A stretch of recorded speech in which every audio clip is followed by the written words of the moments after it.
एक शांत नदी किनारे एक बूढ़े और ज्ञानी ऋषि बैठे थे। उनके पास एक रेस्टलेस सा जवान लड़का आया।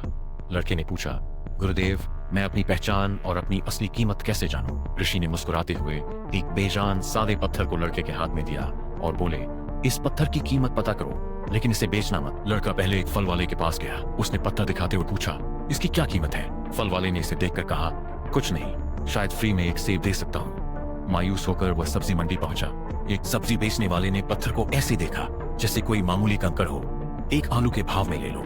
लड़का और निराश हो गया। अंत में वह एक ज्वेलरी शॉप में गया। जौहरी ने मैग्नीफाइंग ग्लास से पत्थर को ध्यान से देखा और बोला, हाँ, ये खास है, मैं इसके तुम्हें 500 रुपए दे सकता हूँ। चौंका हुआ लेकिन अभी भी भ्रमित लड़का ऋषि के पास वापस आया। उसने सारी बात बताई और कहा, सबकी अलग अलग बातें हैं, इसकी असली कीमत क्या है? ऋषि ने फिर से मुस्कुराया और बोले, अब इसे एक पुरानी आर्ट गैलरी या एंटीक डीलर के पास ले जाओ।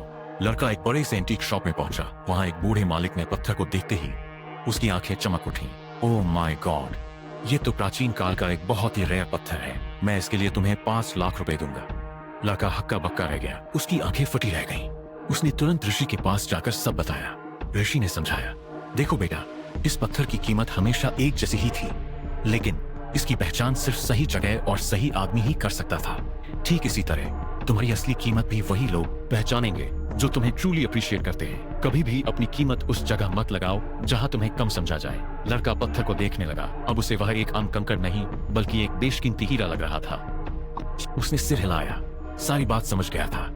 अब वह जानता था कि अपनी पहचान और अपना वैल्यू सही जगह ढूंढना कितना जरूरी है।